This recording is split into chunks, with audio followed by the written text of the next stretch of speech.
जय हिंद दोस्तों, कैसे हैं आप सब। आज हम third class NCERT book marigold यानी इंग्लिश की बुक का चैप्टर 3 का पार्ट 1 करेंगे। पार्ट 1 एक राइम है, एक पोएम है, उसके बारे में हम पूरा डिटेल में बात करेंगे। इस पोएम की पूरी एक्सरसाइज भी हम इसी वीडियो में करेंगे, सो बने रहिएगा वीडियो के साथ, पूरी वीडियो जरूर देखिएगा। नमस्कार दोस्तों, भारत विकास क्लासेस में आप सभी का फिर से स्वागत है। चैनल को अगर अभी तक सब्सक्राइब नहीं किया है तो चैनल को सब्सक्राइब कर लीजिए, बेल आइकन को प्रेस करें, प्लस ऑल को क्लिक करना ना भूलिए ताकि मेरी बनाई हुई वीडियो आप तक पहुंचते रहे और आप उसका भरपूर फायदा उठाएं।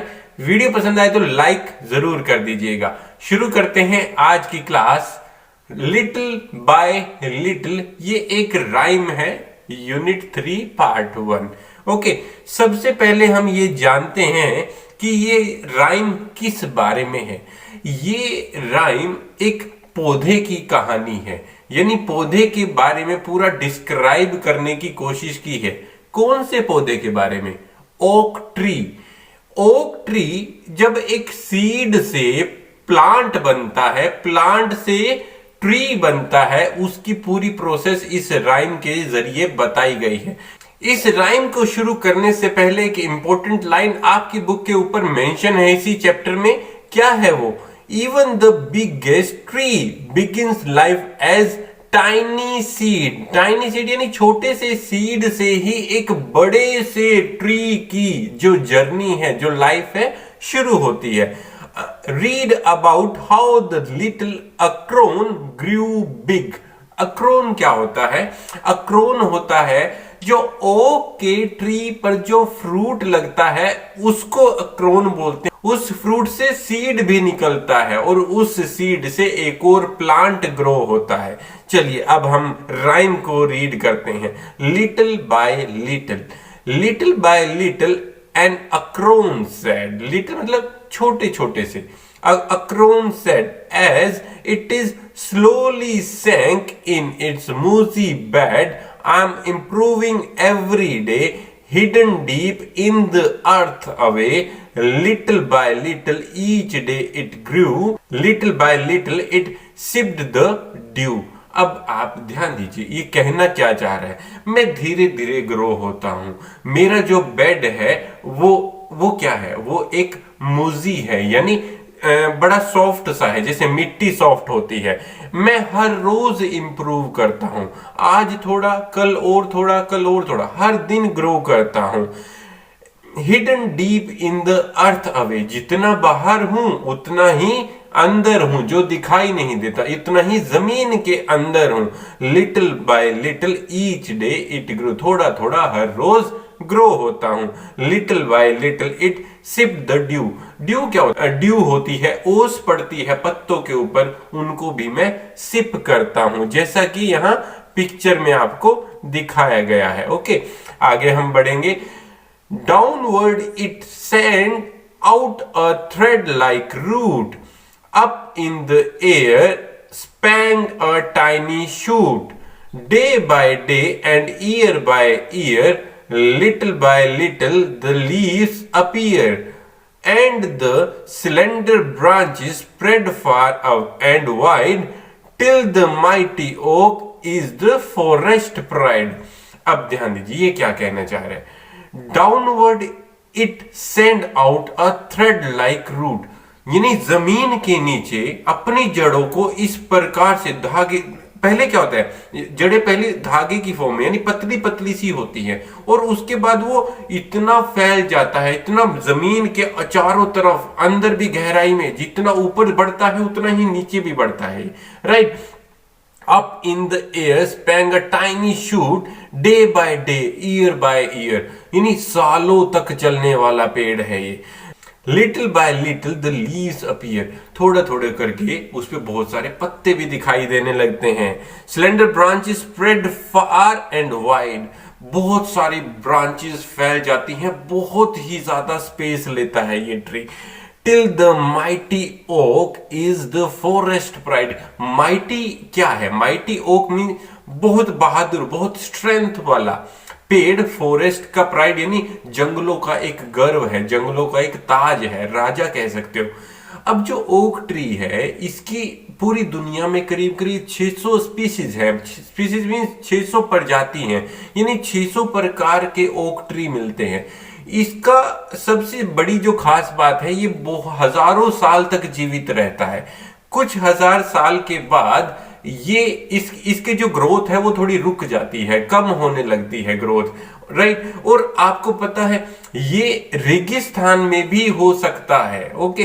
तो डिपेंड करता है कि इसकी जो प्रजाति है वो कौन सी है। ओक का ट्री पूरे फॉरेस्ट का राजा भी कह सकते हो आप, ओके। अब हमने इस राइम में कौन कौन से नए वर्ड सीखे हैं उनकी लिस्ट यहां पर दी गई है आपकी बुक में भी। Hidden, slowly, downward, slender, mighty, branch, pride, improving, sipping, shoot, right. आगे हम बढ़ते हैं इसकी एक्सरसाइज की ओर। अब पार्ट आता है एक्सरसाइज का, जो कि आपको ध्यान से देखना है। जितना भी एक्सरसाइज का पार्ट है वो हम पूरा कंप्लीट करेंगे। क्वेश्चन नंबर 1 क्या पूछता है? पूछ रहा है name the tree that the acorn grow into. Acorn किसमें ग्रो होता है? ओक ट्री में ग्रो होता है। तो what we can write, acorn grows into the oak tree. Next question क्या है? What things does a seed need to grow. एक सीड को ग्रो करने के लिए किस किस चीज की जरूरत पड़ती है वो बताएंगे हम। अ सीड नीड्स वाटर, पानी की जरूरत पड़ती है। आप ये प्रैक्टिकल करके देखिएगा अपने बगीचे में, किसी पोट में यानी गमले में एक सीड बीज के देखिएगा, कितने दिन में वो बाहर निकल के आएगा, ये ध्यान दीजिएगा उस पे, ओके। और उसको क्या क्या चीज अंदर रखोगे तो कैसा रिएक्ट करेगा, अंदर मतलब रूम के अंदर, घर के अंदर, और बाहर रखोगे तो कैसा रिएक्ट करता है। क्या क्या चीज की जरूरत पड़े? Water, sunlight, soil, moisture to grow. Moisture भी जरूरी होता है, जो ड्यू की बात कर रहे थे हम। आगे है question number 3, how many describing words, कितने describing word can you find in the poem.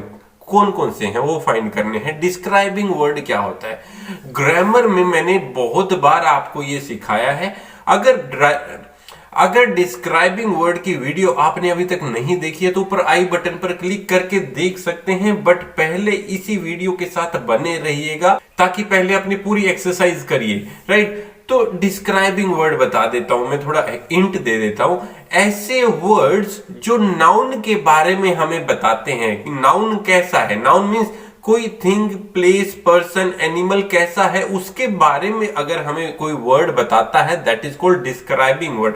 तो यहां पर कौन कौन से हमने इस राइम में देखे हैं वो है लिटिल, मोसी, डीप, थ्रेड लाइक, आगे है टाइनी, स्लेंडर, वाइड और माइटी। ये सारे हमने डिस्क्राइबिंग वर्ड मैंने आपको सिलेक्ट करके यहां पर लिख दिए हैं। आगे हम देखते हैं टॉक टाइम। टॉक टाइम के बारे में अब हमें बात करनी है। Look at the 2 picture. हमें यहाँ 2 पिक्चर दी यानी 2 ट्री दिखाई दे रहे हैं। Find 4 things that are different about these tree and talk about them. दोनों को कंपेयर करिए, दोनों में क्या अलग हमें दिखाई दे रहा है। अगर हम ये पहला ट्री देखें तो ये बहुत खुश है, और दूसरा ट्री देखें तो ये रो रहा है, क्राई कर रहा है, सैड है ये। ऐसा क्यों? पहला जो ट्री है वो फ्रूट से लबालब है, ओके, लेकिन जो दूसरा ट्री है उस पे ना तो कोई फ्रूट है और लीफ भी बहुत ज्यादा नहीं दिख रहे। दूसरा क्या है, पहले ट्री पे जो नेस्ट है वो प्रॉपर कंडीशन में है, यानी कि वहां पे जो बर्ड रहते हैं वो भी खुश है। लेकिन जो दूसरे ट्री है उस ट्री पे जो नेस्ट था वो ह्यूमन ने तोड़ दिया है, गिरा दिया है, उसकी वजह से वहां से पक्षी जो हैं उड़कर चले गए। लेकिन पहले ट्री पर पक्षी वहीं पर है, राइट। पहले ट्री बता रहा है कि मुझसे तुम्हें क्या क्या मिलेगा, मैं तुम्हें क्या क्या दे सकता हूं, राइट। लेकिन दूसरा ट्री ये बता रहा है कि ह्यूमन ने मुझे कुछ नहीं दिया, जो मेरे पास था वो भी छीन लिया, ओके, इसलिए वो उदास है। चलिए हम इसको थोड़ा सा और एक्सप्लेन करते हैं, यानी आंसर में हमें क्या कुछ लिख सकते हैं वो देखना है। तो सबसे पहले हमें देखना है point number 1, a tree in picture 1 is happy, the tree in picture 2 is sad and crying. Second point हम क्या लिख सकते हैं, the tree in picture 1 is giving a lot to us, to human, यानी अस कौन है, हम लोग, human. The tree in picture 2 is not getting anything from us, us मतलब ह्यूमन, हमसे कुछ नहीं ले रहा है वो, राइट। नेक्स्ट क्या है, third point, the nest in the picture 1 is proper in shape, right, but nest in the picture 2 is damaged by us, us मतलब human being, okay. The tree in picture 1 is laden with fruits, right? The tree in picture 2 does not have even a single fruit. उसके पास कोई fruit नहीं है, और जो picture 1 में है वो फ्रूट से लबालब है। नेक्स्ट क्या है, लेट्स राइट, लेट्स राइट मतलब कुछ लिखना है हमें, किसके बारे में लिखना है वो देखते हैं। सबसे पहले look at the picture 1, right 3 sentence on what the tree give us, हमें ट्री से क्या क्या मिलता है। पिक्चर 1 को देख के ही पिक्चर 1 से हमें क्या क्या मिल रहा था वो देखना है, यानी उस पिक्चर में क्या क्या दिखाया हुआ है। फ्रेश एयर टू ब्रीथ, सांस अच्छी ले सकते हैं, यानी ट्री होंगे तो हमें अच्छी सांस मिलेगी। They provide us fresh fruit and vegetable. Next क्या है, they also give us nutrition which are used in making medicines, medicines बनाने के लिए जो न्यूट्रिशन होते हैं वो भी हमें ट्री से ही अवेलेबल होते हैं। नेक्स्ट क्या है, क्वेश्चन नंबर 2 यहां पर, now look at the picture 2, picture 2 में देखिए, write 3 sentence on how we harm the tree, हम ट्री को कैसे हार्म पहुंचाते हैं। क्या है वो sentence, we use the wood of tree for burning and other need, other need कौन कौन सी, यानी एक तो जलाने, लकड़ियां जलाने के लिए हम जो लकड़ियां हैं वो पेड़ से ही कट करते हैं। दूसरा हमें और किस, जैसे घर में जो फर्नीचर हम बनाते हैं वो भी लकड़ी का ही, तो उसमें भी हमें ट्री कट करने पड़ते हैं। नेक्स्ट क्या है, we damage the nest on the tree and force bird to fly away from their homes, यानी होम्स क्या है, बर्ड के होम्स वो नेस्ट हैं, वो कहां बनाते हैं, पेड़ पर बनाते हैं, बट हम उनको तोड़कर बर्ड्स को कह देते हैं कि तुम यहां से जाओ, it's not good, right. Next क्या है, we use the stems of the tree to make furniture, ये भी मैंने आपको बताया कि फर्नीचर बनाने के लिए हम उसके स्टेम, उसके तने को यूज कर सकते हैं। अब जब उसके तने को यूज करना पड़ गया हमें, तो डेफिनेटली हमें पूरे का पूरा ट्री काटना पड़ गया, पूरे का पूरा ट्री काटना पड़ गया, तो ना हमें फ्रूट मिलेगा, ना वेजिटेबल मिलेगा, ना ही हम दवाई बना पाएंगे, ना ही हमें ब्रीथ अच्छी मिलेगी, कितना नुकसान है। So we don't need to cut trees, right, हमें उनको सेफ रखना चाहिए। नेक्स्ट क्या है, words with describing part of tree और write them in given space. ये जो वर्ड्स हैं, स्टेम हो गया, बाग, लीव्स हो गया, ब्रांच हो गया, ये क्या है, ट्री के पार्ट को डिस्क्राइब कर रहे हैं। हमें कैसे डिस्क्राइब करना है वो हमने बहुत अच्छे से यहाँ पर एक एक सेंटेंस बना के बताया है। मैं उनमें से कुछ आपको करवाऊंगा, बाकी आप इसको वीडियो को पॉज करके अपने आप खुद ब खुद लिखिएगा।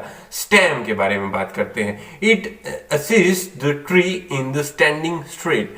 ये क्या है, मतलब स्टेम होता है तना, जिसकी वजह से जो ट्री है वो स्ट्रेट खड़ा रहता है, काफी समय तक खड़ा रह सकता है वो। नेक्स्ट क्या है, bark, it is the outer layer of the tree, tree की आउटर लेयर को क्या कहते हैं, बार्क।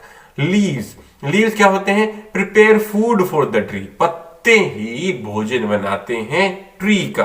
ब्रांचेस, ब्रांचेस क्या है, branches of the tree bear leaves, fruits and flowers. जो ब्रांचेस है उसी पर लीव्स लगते हैं, उसी पर फ्रूट लगते हैं, उसी पर ही हमारे फ्लावर्स लगते हैं। Okay, twig, twigs are the little shoot. Next क्या है, twigs, twigs are the little shoots that grew from a stem or a branch of tree. कहां उगते हैं, स्टेम पर और ब्रांच ऑफ ट्री, फिर रूट है और फिर शूट है। आगे हम बढ़ेंगे, हमें क्या करना है, मैच करना है, ऑपोजिट वर्ड्स यहां पर मैच करने हैं। जैसे कि यहां है डाउनवर्ड, डाउनवर्ड को हम किससे मैच करेंगे, अपवर्ड से, राइट। तो उसके बाद क्या है, स्लोली, स्लोली को किससे मैच करेंगे, फास्ट से। ओके, नेक्स्ट क्या है, लिटिल, लिटिल को किससे मैच करेंगे, बिग, किससे, बिग। नेक्स्ट क्या है, सिलेंडर, सिलेंडर को किससे मैच करेंगे हम, फैट, फैट से, राइट। नेक्स्ट क्या है, डे, डे को किससे मैच करेंगे हम, नाइट से। तो यही मैचिंग मैंने आपको यहां पे करके दिखाई है। और ये जो हमारी एक्सरसाइज है वो यहीं पर कंप्लीट होती है। मुझे उम्मीद है आपको ये वीडियो बहुत हेल्पफुल लगी होगी और आपने इसकी हेल्प से अपनी पूरी एक्सरसाइज अच्छे से की होगी और सीखी भी होगी। आज के लिए बस इतना ही, मिलते हैं अगली क्लास में, तब तक के लिए धन्यवाद। जय हिंद, जय भारत, माता पिता से प्यार करें, देश से प्यार करें, वंदे मातरम।